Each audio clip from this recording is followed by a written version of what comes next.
Hello, dear audience, dear brothers and sisters. We are meeting again for our series of conversations. Today we decided to speak about family and humility, the relationship of this virtue and the family life. It is very important to have this virtue in our lives in general as individuals, but individuals don't make the society. The individuals come together as a family, and that families are deciding the quality of the society. Very famous Armenian general Andranik Ozanyan asks his people, whenever he says, you lay down your head on the pillow to sleep at night, just take 1 minute and think about your nation. He tells this to Armenians who were in danger at that time, but that can apply to any nation, to the entire humanity. Every single person, every single human being has to take a minute, no matter what time of the day it is, to think about the humanity. And I want to make another quote from the Armenian church father, Hovannes Mandakuni, says that we are wounded with many wounds, with many evil wounds, and we pretend like we are healthy. And he continues saying that we are like a little bird who is in a trap, and doesn't matter that that little bird is in a trap with one leg only, that trap is going to cause death. Sometimes we underestimate the danger. So today we are going to speak about the family. Family as the core, as the heart of the society, the family that decides the quality of the society. And so today we are going to speak about our qualities, a virtue, humility, that is the crown of the virtues, I would say, and makes a lot of difference in our lives. And depending on that, we also form better families. The family institution is in danger for many reasons. 2-3 decades ago was quite clear. Now when you say family, you have to be legally correct. And it's very difficult to define.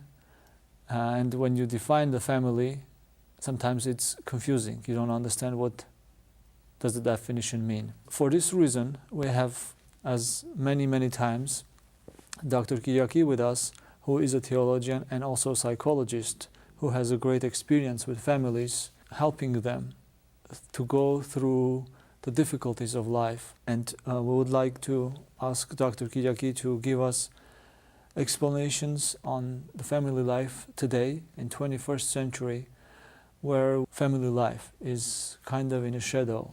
We don't pay much attention. We are more individualistic society. Thank you, Dr. Kyriaki, for being with us. How would you define the family from psychological perspective and from theological, from Christian understanding? Legal definition is quite confusing. It's not an easy question, and especially today, as you were saying.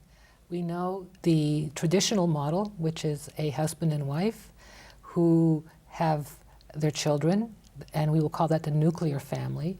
But you and I also share heritages that nuclear family definition is too restrictive, that for us family will include grandparents living in the home, sometimes all four. If you're fortunate, at one time when I was little, I was able to say I had 3 out of 4 grandparents in some fashion living under the same roof with us. Extended family, what we would call in the West, extended family, in the same neighborhood. And growing up, as I did, even though it was here in the United States, but with a Greek type of experience here, I had my cousins very close at hand, and we were never told to consider cousins and aunts and uncles extended family. They were family. In fact, in Greek, I don't know in the Armenian, the word for cousin, ex-adelphos or ex-adelphi, is just a slight variation of adelphos or adelphi, which means brother or sister. And ex-adelphos means just outside being brother or sister, just the next line over. And so there's that kind of flexibility in thinking about family. In a way, that's good because that helps me be flexible in looking at today's society, how so much is happening, unfortunately, statistics telling us that more than 50% of all the marriages in the United States will be divorced. And so that's saying at some point a great number of persons may experience what's called a blended family. So that means husbands and wives from previous marriages will be starting new households and blending their children, where the step siblings will be living under the same roof, into what's called a blended family. And there are millions and millions of households that are now comprised of blended families, and they have their own set of challenges as well as the regular challenges of being a family. There's also situations where spouses are no longer living together and children are raised by one adult. It may be mother, it may be father, it may be grandmother, it may be grandfather, aunt, uncle, sometimes older brother, older sister. And so it's hard to put a definition on the family. I think what we have to think about is the love, the integrity, and the sacrifice of what it means to be one unit together. Most of the time under one roof, and sometimes the roofs have to be flexible. Several years ago, when my husband and I were invited to serve in Europe, in Switzerland, and we had to leave the United States, not knowing when we would come back, and we wound up living in Switzerland for about 5 years, that the first 6 months were very difficult because we had split our relationship up. He was living more in Switzerland and I was living here more in the Boston area. And it was very, very hard defining growing in our marital relationship in a long distance way. And in fact, we just talked about this the other day. And I said, it was a tough 6 months. And he'd said, no, it was just 2 or 3 weeks. And I said, no, it wasn't 2 or 3 weeks. And so even now, in hindsight, we're looking at that very difficult time on the work it took for us to maintain our sense of family, our community of marriage. In fact, in the Eastern marriage ceremony, one becomes a family just with marriage. Children are an important and wonderful gift, and they're welcomed and they're prayed for over and over in the Byzantine marriage service. Marriage is called the community of marriage. So marriage in the presence of God, founded in God, actually in paradise, a new unit in paradise is established when husband and wife are married, is complete in and of itself. And that fruits of love, because they're grounded in God, occur from the marriage. And that most of the time will include children. At the same time, paradoxically, when children do not come, other fruits of love happen if the relationship is grounded in God and both are working together for each other's salvation and for the salvation of others around them. And so this puts a much bigger vision to what marriage means from an Orthodox perspective, that the foundation is love. The foundation is love under the roof we live. The foundation is love with the persons whom we come across. What would the humility's role be within that circles? Extended family or nuclear family? Why would we need humility to have successful family? Humility is an important quality. From an Eastern Christian perspective, I would say our being humble is being right-sized in the presence of God. Right-sized in the presence of God with our own selves, with one another, and with creation. Humility and humiliation are two different phenomena. Some writers have called humiliation a weapon of soul murder. And so I'm not talking about humiliation. Humility is rendering ourselves vulnerable, rendering ourselves open and flexible, which means often not puffing ourselves up in the presence of God and one another. Sometimes we do have to step up. We think of David stepping up to face Goliath. You know, Goliath might have thought he was kind of arrogant, but actually he was being right-sized in the presence of God, acting with faith to do something very courageous. So sometimes stepping up to injustice at the appropriate time, speaking up. There's an ancient saying attributed to Saint Cassiani, an abbess who lived in the 8th or 9th century in Constantinople, who is known to have said, I'm not sure if this really is from her or from one of her friends, but it's attributed to her, and she would say, I hate silence when it is time to speak. And so humility oftentimes is to be more quiet, more reserved, more supple and vulnerable. And that's being right-sized, because we are not being grandiose and puffed up with pride, which is a delusion that we are God when God is God. And but on occasion, and those occasions do come, it means stepping up and taking a risk.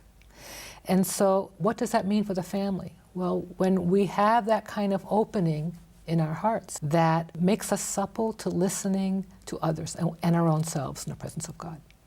And so by doing that, our whole schedule of life changes. A friend of mine, she would say to me, it's like listening for the baby. Sometimes the baby's hungry, sometimes the baby needs to be changed, sometimes the baby needs to be fed, sometimes the baby needs to be held, and the baby may not be doing it on your schedule, but you have to drop what you're doing and listen for the baby, and what is the baby saying? Why might the baby be crying? And attending to his or her needs.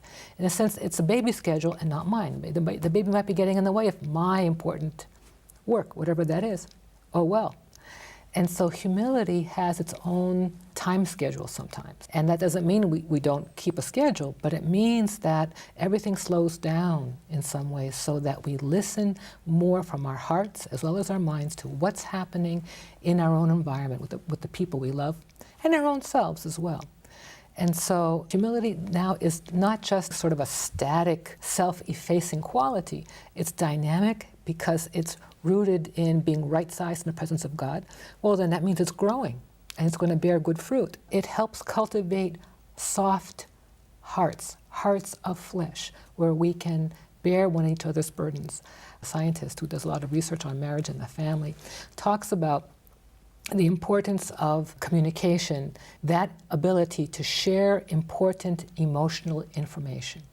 Well, if we have hard hearts, how are we going to both bear and share that important information? We're going to be either protecting or attacking because we have our own definition of what we should be doing, or we're afraid of changing because of various issues that keep us frozen in our own little definition of the world, for good or not so good reasons. Has there been a case that you have helped somebody to save marriage through your work? Oftentimes people come to therapy when it's too late. One of the experts on marriage and the family, and his name is rather new. He's been doing this work for many, many years, but he's become very well known in the past few years, and people in psychology and in the field of marriage and family respect him very much. His name is John Gottman.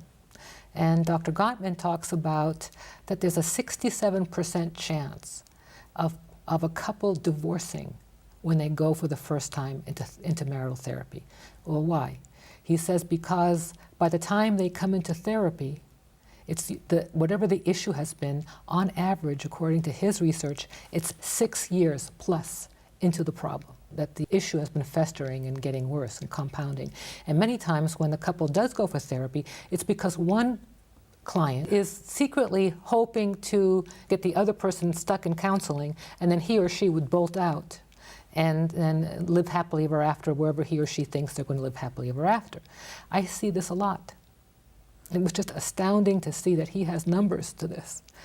And so the humility is often, at least with a person I'm left with, what we work on. What happened? How are you feeling? What do you think went wrong on your side of the street? What do you think went wrong on the relationship side of the street? And so I often am a witness to one party leaving the other party to the therapist. So you have to want to, from your heart, give it a real try. If a family is regularly going to church, do you think that they wouldn't have to need a therapist? Do you think that Christianity is able to keep whatever God has united together? And what are the ways that Christianity helps the families? There are statistics that when people have a healthy spiritual life, so that's a little bit broader, okay, but there are statistics that say when people have a healthy spiritual life, which would include religious observation, some of these statistics do include attending church or temple regularly, that they tend to be healthier, the relationships, they tend to live longer, and their marriages tend to do better. The children tend to do better. So these are tendencies that have been measured with studies that are available today. At the same time, in the end, this is a theme we've had discussed off and on over the weeks we've been talking, that it's what is in the heart of the person. Is the person seeking truth? So there are lots of people that go to church, and quite frankly, I think attending church just once a week is really not enough in this society. We have to, when we compartmentalize our lives with God, our spiritual lives, to 1 hour a week, a little less, a little more, and then the rest is a free-for-all for our relationship with society, then there's something wrong. You know, God rules in that hour and a half when we attend the liturgy for us as Orthodox Christians. And God rules, and God is present every other minute, always, at any time. And so that's a different way of understanding life. And so am I, in my heart, open to this truth growing in my life and amongst the people I work and live with? That includes in the church building and during the services and outside. Now, if I were not a Christian or someone with a nominal religious orientation, but in my heart I'm striving for truth, there are lots of people, I believe, who are seekers of the truth, who are learning through their own stumbling through life more about what it means to attend to one another's burdens than other Christians do. So I don't want to get overly polarizing between Christians and non-Christians, because God's love is everywhere, and God's reigns and shines on everywhere. But I understand the essence of your question. Being with an intentional community, people who are together in their intentions, desiring to grow in love with one another in the presence of God, with the living God, I believe would fare better. But are we going with open hearts? Are we going with open minds? Are we reaching out to one another? Or are we attending our church services with mixed motivations as a nice place to go, a nice place to be seen, a nice place to make business contacts? All of these can be beneficial. All of these may be happening, but what's our first priority? And so the humility is putting our priorities straight, that our life as a Christian, our life in Christ is first. And that might mean looking at all the conduct of our daily activities.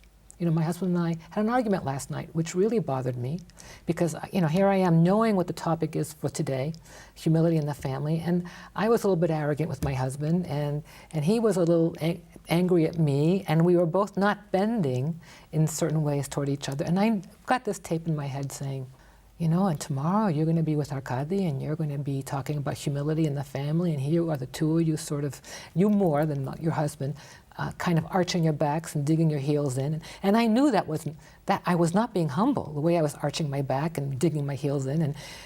But this morning, so you know, and everybody knows, we talked more about it, but we went to bed okay, and then this morning we were even better. And the issue was, it's important to review more frequently than maybe I'm used to doing, reassessing, is this working for me? Is our life working for us? Because what I don't acknowledge, when I'm too busy doing my schedule, and I'm not acknowledging that there might be some problems with the schedule, well, that's my pride getting in the way of not taking a little extra time with humility to acknowledge things might not be working well, and to talk about it with my husband, to pray about it, for us to discern. And so this morning we kind of did that. We spoke more about why this happened, this disagreement happened. And I think once he got more information from my side, you know, he softened and he realized that my intention wasn't being selfish. Actually, it was the opposite, but it was having a bad impact on our family life. It was having a bad impact on our schedules. And so, you know, we made a commitment to change something so that I'm more flexible and more attentive to certain parts of the family that I have felt unattended to because I was too busy doing something else. That's a very good point, because in modern life, both husband and wife are extremely busy, and there is very little time for each other and for the family. I myself remember that there was a certain period of time in my family where Kelly and I would meet each other on the stairway, passing to each other the baby. So right. I go to work, she comes back from school or work or whatever, and there was no basically time for talking to each other, and then that's how you basically grow apart from each other. Do you think that there are ways that new married or long married couples can find time? How is this supposed to be done? Because in the old times, women mostly stayed home. They were homemakers, and whenever the husband came home, the entire family were together. But now, if the husband comes home, the wife leaves, or what do you think the modern solution is for this? I think, thank God, that we are all, to quote an ancient Christian prayer, reason-endowed sheep. Thank you, God, that we're reason-endowed sheep. And so since we are reason-endowed, these need to be talked about and thought about and worked through as the situation requires. And so, but people are people. We all have a need to be seen. We all have a need to be held. We all have a need for community. We all have a need to feel valued and to offer value. And so these are needs that don't change. In fact, Dr. Gottman has 3 basic emotional needs for all people. He says it's the need to be included, the need to have a sense of control, and the need to be liked. Those are 3 needs that all human beings have that need to be addressed and respected. And so those aren't going to change. How we respond to them in the presence of God may be creative. And so yes, our society may not, in this culture today, promote the family life that you're talking about, that maybe some people can't afford to do today, but a great majority cannot. That does not mean that the reason-endowed sheep in the presence of God together can't find a way. Now, I bet you and Kelly, since the 2 of you are still together and you still look wonderful together, and I got to see Kelly today, found a way to work that out. Michael's wonderful. You know, Michael's a wonderful young boy who was waving at me today as we were coming into the studio. The principle is we have to not be in denial. We have to have the humility to name what's happening. Another popular saying that a lot of therapists say is, what is not acknowledged cannot be improved. So if we don't acknowledge it, if we're too scared or too pride-filled or too, I can be very stubborn, then I cannot improve this unless I acknowledge that something needs to be changed. But this goes for all the adults in the family, not just one. Last time, towards the end, we talked about spiritual parenting. We have also spoken about the society. You mentioned, I think, in the first conversation that this society is a very lonely society. And I would say individualistic society. Every single person has his or her own world and is enclosed into that world. When we speak about the spiritual parenting, I think that the marriage life is also a type of spiritual journey that needs assistance.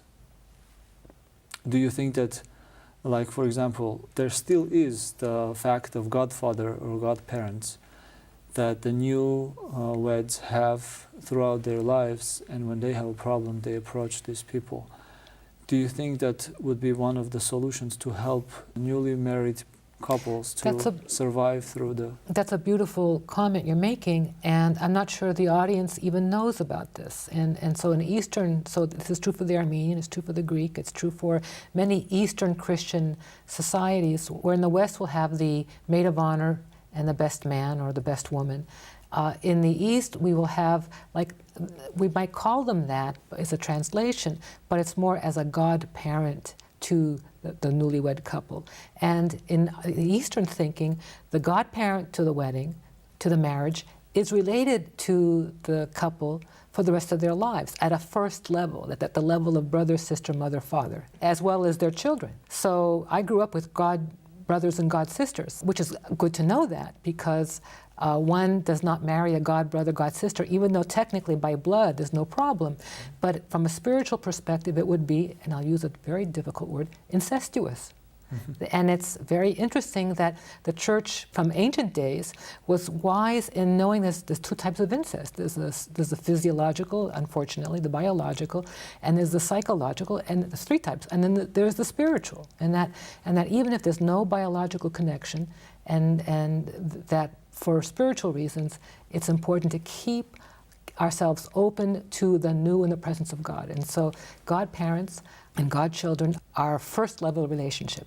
But what is interesting is when someone chooses a godparent for the wedding, for the marriage, it's been the custom to choose someone you respect, someone who you think is at least half a step, if not a step or two, ahead of you or ahead of me in my relationship with God, who has the kind of practical wisdom to be able to offer friendship, love, direction in the marriage. And so this is a wonderful custom that's still practiced today in the Orthodox tradition that I'm hoping will only get strengthened the more people talk about this. Mm-hmm.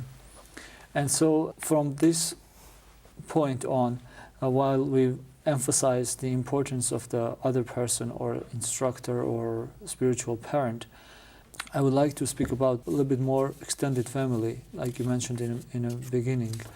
In traditional societies, if somebody gets married and they have problems, they will not take it out from the walls of their house. Or if they are to the edge of divorce, they will consider the opinion of the extended family. What would other people think about them? What do you think? Is it a good thing, or is it going to cause more problem if these people live together but they don't understand each other? It's funny you're saying this. First of all, I feel like we're putting some of our dirty laundry out for everybody to see and hear with our conversation right now, and that's okay, because everybody has dirty laundry. We just don't have to name names. But I'm going to come close to naming names because I'll be talking about my own life a little bit. And I am intrigued that we've never had this conversation before, outside of our interviews here. And that you're saying something that I grew up with, that you do not talk about your problems outside the family, period. And there are stories I can say where I've learned it is better for children to be controlled even physically, even through beating, rather than having them leave the family and tell private, difficult information outside of the family. So this is how powerful it is in traditional Orthodox Greek culture, and I have a feeling in Armenian culture, and I have a feeling in many other non-Western cultures, that you do not lose face and tell other people your vulnerabilities. And one of the things that we learn in the family growing up, one of the psychological lessons that we learn, the spiritual lessons, is who we are and how we relate with ourselves and one another. These are lessons that our first crack at our humanity, at becoming human. Those lessons are in our family of origin, the first family into which we're born. The good news is we might get a lot from that. We might get some good things from that. We might not get too much good from that. That hopefully as we get older and we take a stab at our own lives as adults, that we can take the best and leave the rest and create something new and better in our new families. And hopefully where we can, by taking the best but leaving the rest, we can reach out if reaching out was not part of allowed in the culture. See, having a boundary, is good.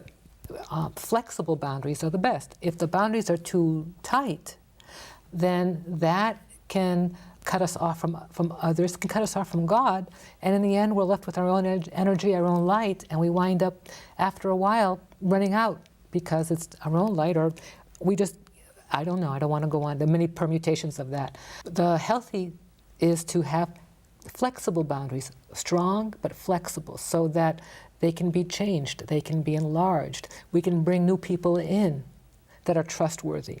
Trust is an important thing. We don't want to let people in that are not trustworthy. Sometimes, my mom, God bless her, if Mom's seeing this, ever since I was a child, had this ability of telling me if I was hanging around someone, she's no good for you. And every time, my whole life, she's been right. Every time. That is saying something about having boundaries that are not mature or flexible or wise enough to discern who's better for you. Now, I think I've learned a little bit from my own growth about making better choices, but you know what? My mom, thank you God, she's still with me. I'll still ask my mom. And there are 2 or 3 friends in my life who have a similar gift as my mom. But the point is to have the flexible boundaries and the maturity to let people in who will be of benefit to us, either as peers or as people who offer us direction, and to sort of be more hesitant about people who may not be so healthy for us. There are toxic relationships out there, and I have a feeling most people listening to our conversation now know what it's like to be in a toxic relationship with someone. In many people's minds, especially in this country, there is opinion that the traditional countries are patriarchal countries. The fathers are the rulers of the family. And so it was in Kelly's mind when we first got married. And then when we had the chance to visit my family in Armenia, she said, this society is matriarchal family. Mothers are ruling the family. It's amazing that women are called to be very humble in the family, but eventually they become the leader of the family. They hold the family together. What do you think the difference is between the Western societies and Eastern societies, where the Western society, there are more individuals? The husband and the wife, they are individuals. And as we become more globalized, and I'm not saying a sameness, but something is happening, the cross-pollinating across the world is happening. We cannot juxtapose one in a polarizing way against another. Having said that, there are differences. There are differences. And so the individualistic approach as Americans, as people from the West, has its advantages and disadvantages. And when we're individualistic, it's all about me and my conception. And really, I'm not listening to the others in the community so much. I'm not valuing the others in the community as much. And there's advantages and disadvantages to that. In the Eastern cultures, you're saying in Greek and in Armenian cultures, it sounds pretty much the same as my family is in Greece when I go and visit. Greece especially is becoming affected by the 21st century's issues and the globalization in ways that is a little frightening. In any case, when one works as a community, that changes the nature of relationship. You know, sometimes my friends from America say, you're always asking permission, you always check, is your husband that strict? And I think, no, I think it's because growing up, none of us could do anything. Neither could the adults without doing anything major, without talking it through with the family. It's thinking as a community and respecting one another's voice and concern in community. That's really very important. Now, is it possible to make mistakes in community? Very much so. And there are many, many books out that will say what happens when communities start not listening and they start saying, well, you are this and you are that, and some people become the stars, and some people become the black sheep in the family, and some people become this and that. Now, this pointing, you, may have some validity in some truth, or no truth, or a lot of truth. But just labeling someone and treating someone within a family in a particular way that is proscriptive, you know, you're prescribing how they should be behaving as opposed to discerning are two different things. To discern means to be open and to learn who that person is so I can relate with that person in the presence of God within the family. And to discern, we can't discern unless we're embedded in humility. The influence of the parents on the children and the children's humility to listen and obey their parents. In modern times, I have heard many scary stories that school teachers have more influence on the children than parents. What do you think about this as a psychologist? Well, it depends who the school teacher is. My sister is a school teacher, and she's fabulous, I think, and she works with children of special needs and in a private school. That in some ways, I think what the children are getting with her during the day is a treasure that in time the kids are going back affecting the family from the good that's happening in the class. So sometimes that can be quite a wonderful thing. Mm-hmm. But I understand the fear that what you're talking about. And there are many distractions, and there are many authorities out there calling for our attention. Now Madison Avenue, God bless Madison Avenue, is trying to attract the business of what's called the tween market. You know, the little girls between the ages of 9 and 11 or 12, because they're not teenagers, they've got that market down. They've got the young adult market down. They've got the middle-aged adult market down. So now they're attending to the 8, 9, 10, 11, 12-year-old girl market, which is, you know, they might have some expendable money, and their parents, their mothers and fathers will pay for them. And so there's a kind of attack going on by forces outside the family trying to get their resources, financial resources, but that means their time, their allegiance, and for them to buy into what they're selling. And so, yes, the authority of the parents is being challenged. So what are we doing about that? Are we changing our lives? Does it mean maybe I not earn as much money so that I will spend more time with my spouse and children to offer them me and for me to benefit them, benefit from them in ways that money can't touch. Today, many young adults are afraid of commitments. They don't want to get married, and they live together outside of marriage life. In the Bible, we find that the family, the marriage is established in the Garden of Eden, and whatever God has united, nobody can divide. But this younger generation chooses to live together. They even have kids together, but they don't get married. What do you think about the right way of establishing a family? What would be helpful for the young generation to establish better families, or not to be afraid of commitment? I think the first thing we have to do is love people where they're at. And that, I'm not saying that to sound superficial. I'm not saying that to sound trite. But the majority of people I see in my office, Christian or not, Orthodox Christian or not, they are dealing with this issue, that their children in their 20s and 30s, even if they are committed Christians, are making their own decisions about who they live with. And if they wind up coupling with someone, God knows all of us from the inside out. God knows exactly how we came to be, what led us to make these decisions, what feelings we're having around certain things. And so I work very hard at trying to love people where they're at and discern how God is growing in their lives, or how God is inviting them at the point they're at right now. And so we can go anywhere from here. I think we have to be open and suffer with humility, conversing with people who are living in ways that we believe are not benefiting them as spiritually as we'd like. But we need to get to know them better to find out what good is happening and how to help them do that better, and what do we as Christians have to offer them. Why don't people want to get married? What are the few of the many reasons? You probably weren't born then, but in the 60s, and I was just a small child, so I was too young to know, but there was a sexual revolution that happened in the United States and Western Europe during the 1960s. And there's a lot of freedom that came from that.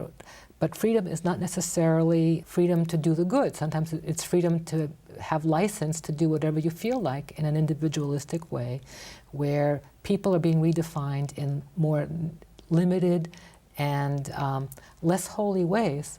And the consequences are a kind of license and entitlement about what it means to be an adult today that I question. And so that's why this issue is much bigger than all of us. And I think the way to approach this is with profound humility and love and openness to the love of God in the context in which we find ourselves, even if people have no clue and are living in ways we're not comfortable with.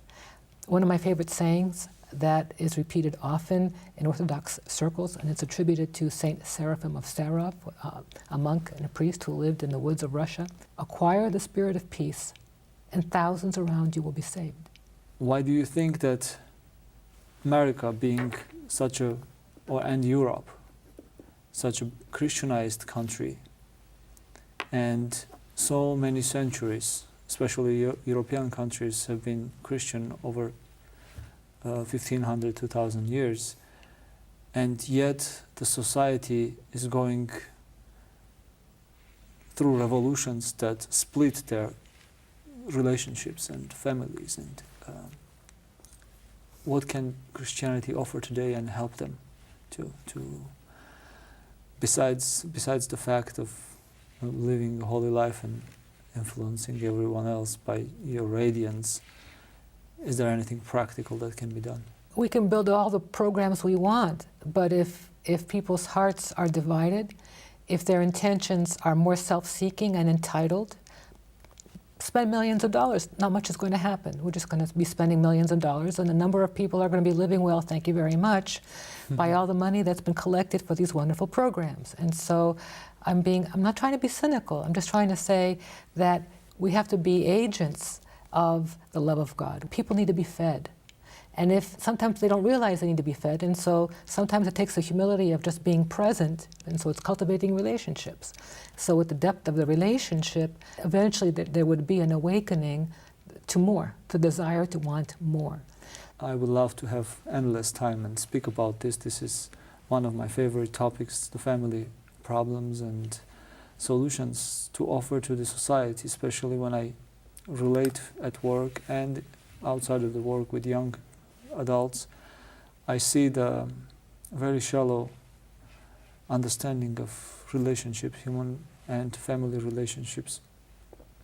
I want to help them, and I would like this conversation to become something that people will benefit of it. Probably will continue next time. Thank you very much for your time and wonderful explanations. Thank you, dear audience. We will meet again. We promise to give you more information. I have more questions. I want to conclude this conversation with one explanation that I have read several years ago. Great mothers have great sons. And if there is a wrong relationship within the family between husband and wife that affects their children crosswise, father has his reflection on the daughter and the mother has a reflection on the son. In our relationship, how we relate with each other and how important every individual within the family is. And I want to finish with Anthony Bloom. He says that the family is the depiction of the Holy Trinity. Husband and wife, because they were created in the image of God. Also, when there are children, that's the completion of the Trinity. Thank you very much for being with us and have a good day.